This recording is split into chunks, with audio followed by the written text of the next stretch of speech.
Olá, amigos do Pub e da Bola, estamos de volta e, além da gente, quem voltou também foi o Cadeira Redonda, sim, aquele quadro em que a gente comenta a rodada do final de semana. E nesse vídeo aqui a gente vai comentar o que foi a rodada da Série A do Campeonato Brasileiro. 18ª rodada, que teve um leve tropeço do líder, mas eu vou dizer uma coisa, hein? Esse campeonato era para estar insano, alucinante, se não fosse o Botafogo. Vocês já vão entender por quê. Exatamente, Edu. Inclusive, essa penúltima rodada aí do primeiro turno, cara, para mim, foi uma das mais bizarras do campeonato até agora. Nós tivemos aí, a gente vai falar um pouquinho mais de cada jogo, mas a gente teve primeira vitória do Felipão à frente do Galo, tivemos o Vasco voltando a vencer e tivemos aí o Cuiabá metendo uma goleada de 3-0 no Flamengo. Então, uma rodada que chama atenção, hein? Pois é, então vamos, sem demora, colocar aqui ao lado da gente a tabela do Campeonato Brasileiro, para a gente então aí falando dos jogos, né, e as consequências deles. Começando por Santos Atlético Paranaense, 1-1, o Santos saiu perdendo, empatou, resultado que colocou o Santos na zona de rebaixamento e tirou o Paulo Turra da Vila Belmiro. O Santos que agora vai apostar em Diego Aguirre, hein? Será que vai dar certo? É a aposta do Santos aí. E no final das contas, até que esse empate saiu com um gostinho de vitória para o Santos, porque estava perdendo até o finalzinho, né? Fez o gol de empate de Uhum. pênalti nos acréscimos aí com o Márcio Leonardo, o Pablo aí, que fez o gol para o Furacão. Então, 1-1, mas com um gostinho mais amargo aí para o Furacão nesse jogo.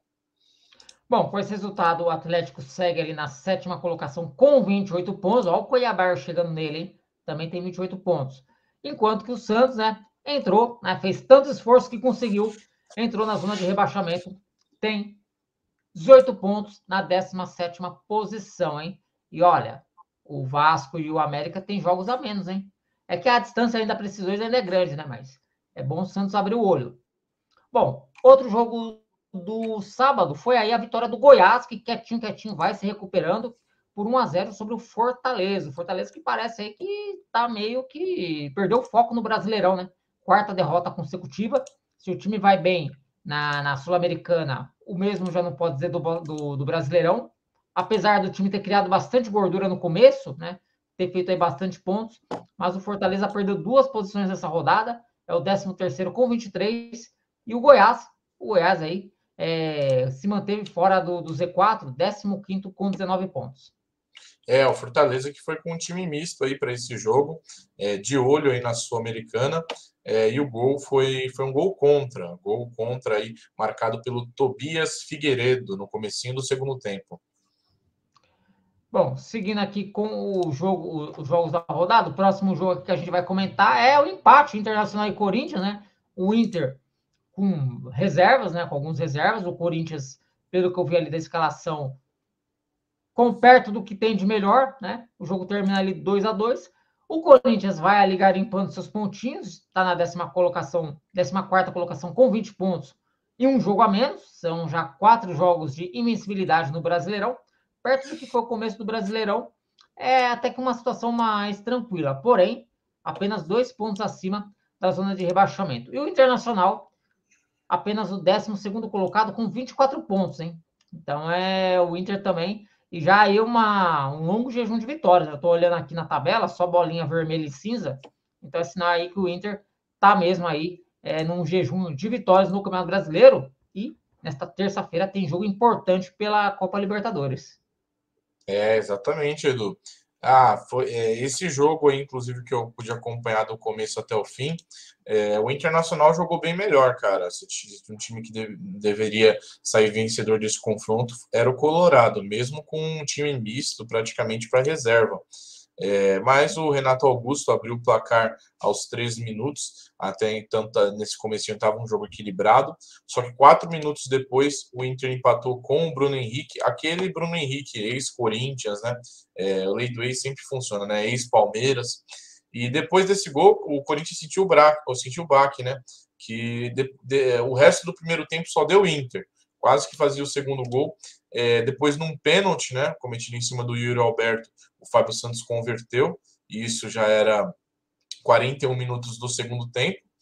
e o Carlos de Penha foi expulso. Carlos de Penha foi expulso nos acréscimos. O Inter, com 1 a menos, parecia que tinha 2 a mais. Impressionante o Corinthians tomar um gol no finalzinho, do jeito que foi aí no cabeceio do Luiz Adriano. Um gol bizarro para quem está vencendo o jogo e tem um jogador a mais. Então, acabou desse jeito, 2 a 2. Saldo negativo para o Corinthians no geral aí do jogo. No final das contas, ele não ganhou um ponto, né? Perdeu 2, porque por essa situação. Enfim, o Fluminense e o Palmeiras jogaram no Maracanã à noite, o Fluminense venceu por 2 a 1. Se o Palmeiras tem o John, o Fluminense também tem John, só que John Kennedy e John Arias, porque foram os dois que fizeram os gols do Fluminense e eles também participaram dos 2 gols, né? E aí o Palmeiras descontou já com o Gustavo Gomes no último lance da partida. O Palmeiras que saiu daqui pertinho, viu, de onde eu tô, tá? Saiu o avião da Leila aqui e decolou para o Rio de Janeiro com a delegação do Palmeiras aqui do aeroporto de Sorocaba, né? Então, vez ou outra, eu vou acabar vendo o avião da Leila por aqui. Mas com esse resultado, né? Aí entrou aquela briga insana que eu falei no começo do vídeo. Por quê? Porque tanto o Fluminense quanto o Palmeiras estão todo mundo ali com 31 pontos. Bragantino, que a gente vai falar daqui a pouco, também tem 31. O Flamengo tem 31, né? E o Grêmio tem 30. E o Grêmio tem um jogo a menos. Ou seja, se não fosse o Botafogo lá disparado na ponta com 44 pontos, e a rodada ainda foi boa para o Botafogo, apesar de não ter vencido, o campeonato ia estar muito louco, cara, porque a distância, né, excluindo o Botafogo, vamos supor que não existisse o Botafogo aqui na tabela, a distância do Flamengo, que seria o primeiro colocado, para o São Paulo, o Cuiabá, que seria o sétimo, 3 pontos, imagina, 7 times separados por 3 pontos na liderança, mas o Botafogo não sabe brincar e o Botafogo resolveu deixar todo mundo ali se divertindo, brigando pelo vice-campeonato, porque ele está ainda com uma grande vantagem, né? É bem verdade que sofreu uma perda importante para as próximas rodadas, daqui a pouquinho a gente vai falar, mas a diferença ainda, a distância, né, a vantagem ainda é muito grande. É verdade, Edu. E como você falou aí do John, uma pena que o jogador do Palmeiras que fez o gol foi o Gustavo Gomes no finalzinho, só para descontar, né? O Fluminense estava vencendo por 2 a 0, gols do John Arias e do John Kennedy. O John poderia ter feito esse gol do Palmeiras, né? Que aí ficaria mais cômica aí as estatísticas desse jogo, né? Seria gols de John e John também, né? Tudo John. Bom, aí vamos para os jogos de domingo, né? Domingo aí tivemos o Vasco vencendo o Grêmio. O que aconteceu com esse Grêmio, hein? Parece que depois que tomou aquele sacode lá do Flamengo, perdeu o rumo. Mas o Grêmio aí perde do Vasco por 1 a 0. O Vasco, com esse resultado, sai da lanterna, né? O Vasco agora é o penúltimo colocado com 12 pontos e um jogo a menos. Se bem que o América, que está atrás dele, também tem um jogo a menos, né? Que, por sinal, é o jogo deles, né? De um contra o outro, que ainda não pôde ser disputado, porque o América estava jogando a Copa do Brasil. Então, o Vasco vai a 12 pontos, está longe ainda de sair da zona de rebaixamento, são 6 pontos para sair da zona de rebaixamento, mas já é um passo, né? Já é um passo aí para tentar se recuperar. E a equipe do Grêmio, o Grêmio despencou, né? Como diz o Renato Gaúcho, até outro dia brigava ali pela vice-liderança, agora é o 6º colocado com 30 pontos. Porém, né? Como está tudo muito embolado, eu não sei quando ele vai descontar esse jogo contra o Corinthians, mas tem esse jogo ainda, né? Então pode ser aí que o Grêmio depois se coloque numa posição melhor quando descontar e se vencer esse jogo aí. É verdade, Edu, mas fazia tempo, né? Como você falou aí, o Vasco não vencia.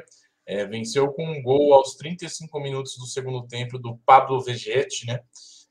Que fez aí o gol do Vascão, para tentar dar uma semi-respirada nesse campeonato aí, que tá muito difícil pro Vasco, no que eu não pude acompanhar esse jogo, mas pelo menos pelas estatísticas aqui, parece que foi um jogo bem equilibrado. Então, esse 1 a 0 talvez, né? Seria um empate ou acabou saindo quase que no final do jogo. Então, que bom para a torcida do Vasco, né? Dá alguma esperança. Bom, seguindo aqui então, o Atlético Mineiro quebrou um jejum de vitórias, venceu a primeira com o Felipão, né? Bateu o São Paulo por 2 a 0. Foi a reestreia do Lucas Moura com a camisa do São Paulo, uma reestreia um tanto quanto desastrosa, né? Porque ele acabou cometendo ali um pênalti no segundo tempo. E o Galo, né? Vence por 2 a 0. Só que eu acho que não muda muito a situação do time, não, porque ele vai ter uma parada dura na Libertadores contra o Palmeiras. E eu acho que depois desse jogo da Libertadores, se o Atlético for de fato eliminado, o Felipão não deve seguir, cara, porque foi decepcionante a chegada dele. Com relação ao São Paulo, né? O Dorival, o pessoal já está começando a pegar no pé, né? Já são aí, contando todas as competições, 5 jogos sem vencer, né? Porque perde para o Corinthians na Copa do Brasil, perde a invencibilidade na Sul-Americana, né? O São Paulo, inclusive, não tinha tomado gol na Sul-Americana. E já são 3 jogos aí sem vitória no Brasileirão, sendo 2 deles no Morumbi. Então, o pessoal já está começando a pegar no pé do Dorival. Ó. São Paulo é o 9º colocado com 26 pontos e o Galo é o 10º com 24. Então, os dois ali pertinhos. Edu, então, esse jogo aí que eu acompanhei e o Hulk fez o gol no comecinho do jogo, um golaço de falta lá do meio da rua, com 4 minutos. E depois você bem citou aí o pênalti cometido pelo Lucas Moura, um pênalti bem bizarro, cara, um pênalti bem besta, para falar a verdade, que inclusive eu fico até na dúvida se foi realmente pênalti, mas ele deu essa brecha, né? Que foi convertido aí pelo Pavon na metade do segundo tempo. Então, mesmo que no Morumbi, o São Paulo que tem, não sei se depois dessa derrota, né, mas pelo menos antes do jogo, tinha a segunda melhor campanha como mandante do campeonato, apenas atrás do líder Botafogo, e perdeu aí, né, São Paulo 0, Atlético Mineiro 2. Bom, no único 0-0 da rodada, Cruzeiro e Botafogo empataram, o Botafogo bastante desfalcado, o Cruzeiro pressionou bastante, criou várias oportunidades, mas parou nas boas defesas do goleiro do Botafogo, do Lucas Perry, né? Inclusive 2 ali no final do jogo.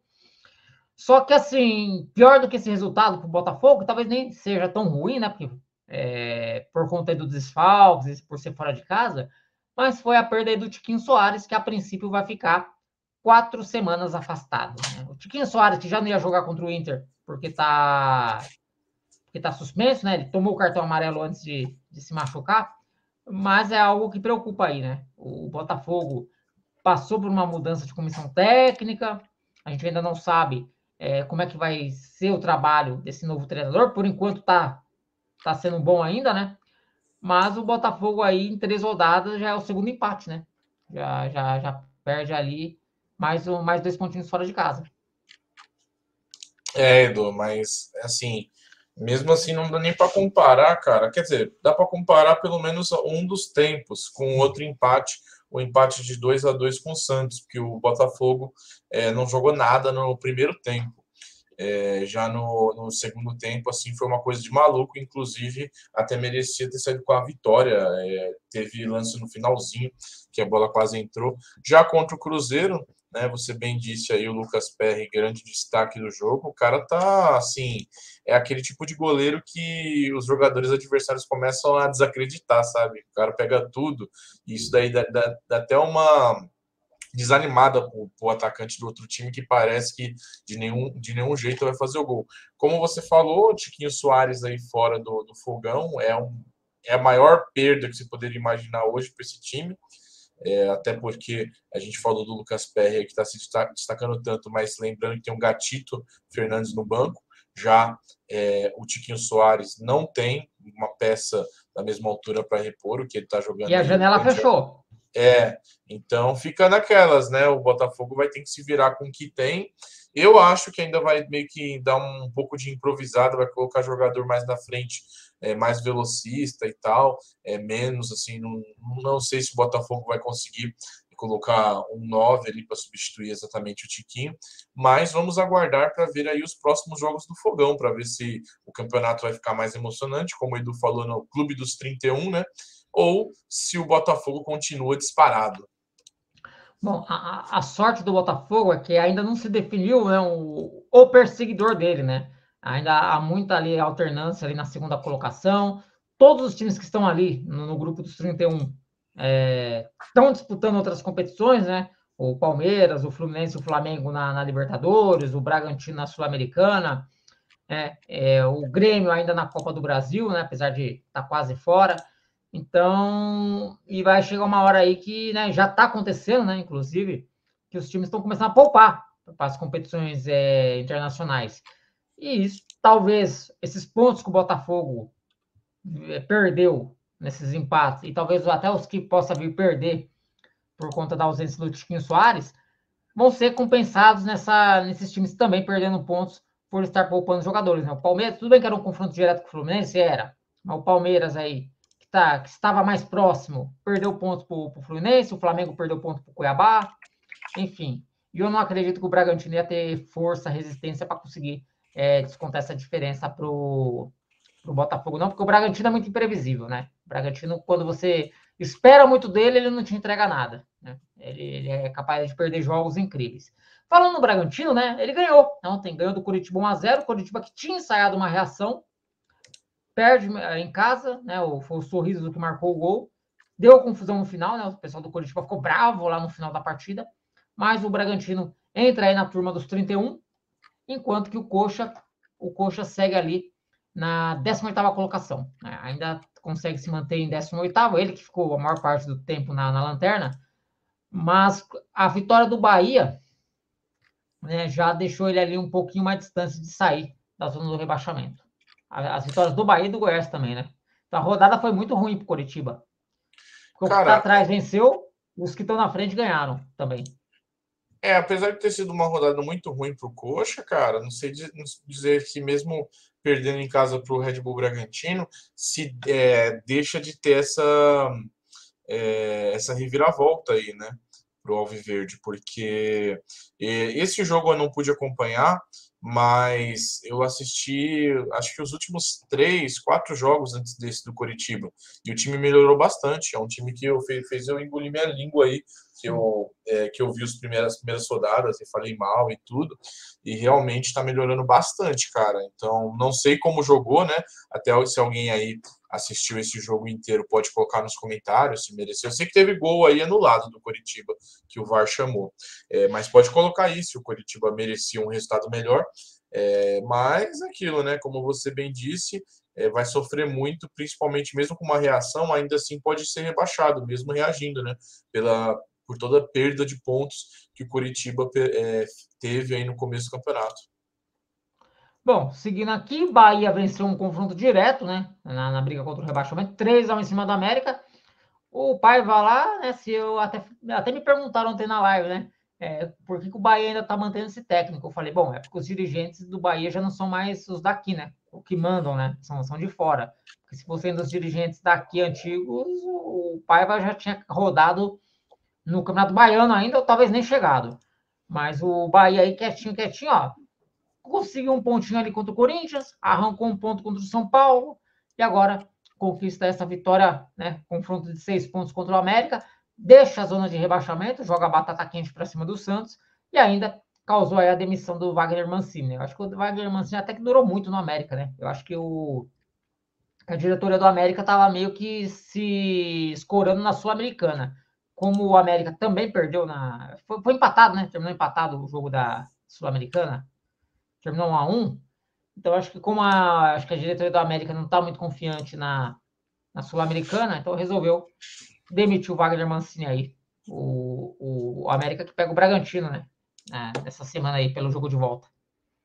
Edu, esse jogo aí eu já pude acompanhar e falar para você, cara, se não fosse pelo juiz, é um jogo de muitos cartões, né? Nós tivemos aí 4 amarelos para o Bahia, 3 para o América e uma expulsão, né, do Coelho. Mas, cara, poderia ter sido ainda mais, viu? Poderia ter sido ainda mais, porque o jogo parecia que ia dar uma briga generalizada ali a qualquer momento. Inclusive, a própria expulsão do Esteban Burgos, né, na metade do segundo tempo, eu acredito seriamente que foi podemos dizer que é um vacilo, ou foi um erro que realmente que deu certo, igual o Chorão dizia, o errado que deu certo na música do Charlie Brown, porque essa expulsão foi num segundo cartão amarelo que o juiz simplesmente esqueceu que o jogador estava amarelado. E foi numa clássica jogada que com o jogador amarelado, dificilmente ele tomaria o segundo. Então o juiz ele mostrou o cartão amarelo, voltou, o jogador ficou em choque, ele sabia que ele seria expulso. Aí depois de 1 minuto o juiz, opa, peraí, esqueci, voltou lá e fez a questão de dar o vermelho aí pro Esteban. E depois você pesquisa aí a cara que o Esteban fez quando ele tomou o amarelo e esqueceu o vermelho, que foi muito engraçado, dá para virar meme, né? Mas os gols aí marcados no primeiro tempo, 1-0 Bahia, gol do Everaldo. No começo do segundo tempo, gol do Mastriani numa jogada de sub-11, cara, um jogo treino que o América Mineiro cobrou uma falta que o Bahia simplesmente não marcou, cara. Não marcou. O Mastriani, que é o grande jogador do ataque aí do América, ele cabeceou sozinho, com um monte de jogadores do Bahia lá, tudo do lado, observando. Mas o Cauli fez um belo gol num contra-ataque, 8 minutos depois. E o Ratão aí tratou de fazer o terceiro gol, deixando uma vitória aí, de certa forma, até confortável, já que já estava com um jogador a mais, né? Então, Bahia 3, América Mineiro 1. Bom, e para fechar, o Cuiabá venceu o Flamengo por 3-0. Flamengo aí Cuiabá com não, vários... Fala certo. Com várias ausências, né? Sem Gabriel, sem o Arrascaeta, que estava suspenso, sem o Everton Ribeiro, que teve ali um problema também de saúde, acho que, não sei agora o que aconteceu com ele ali, mas foi um probleminha que tirou ele do jogo. E a volta do Pedro, né? O Pedro voltou, só que voltou em uma circunstância aí meio complicada, né? E aí o Cuiabá, que está se aproveitando muito bem do fato de seus adversários estarem envolvidos com outras competições, né? Para garimpar pontos importantes, né? Para garantir a sua permanência na Série A por mais uma temporada e, de repente, aí até, quem sabe, sonhar com uma Sul-Americana. Se bem que a posição hoje do Cuiabá é de Libertadores até, viu? Se você olhar bem ali, né? Sempre vão 8, pelo menos 8 do Brasileirão para Libertadores. Hoje o Cuiabá se permite até sonhar com o Libertadores, né? Se bem que eu acredito que ele não vá, né? Ele não vai ficar ali entre os 8 até o final. Mas ele tem sido muito competente, muito feliz aí em se aproveitar dos adversários atuais, né? Estarem focados em outras competições e não ter desperdiçado pontos, né? Venceu o São Paulo, venceu o Internacional, vence agora o Flamengo, né? Com 3-0 aí, realmente foi assim com autoridade. E, foi a quarta vitória seguida do Cuiabá. É um empate e 4 vitórias nas últimas 5 rodadas. É coisa de louco. Se ele repetir esse desempenho de novo, ele já garante pontuação para permanecer. O Cuiabá era aí, Edu, esse resultado foi para calar a boca de muito comentarista que fala que o Cuiabá só sabe jogar fora de casa, né?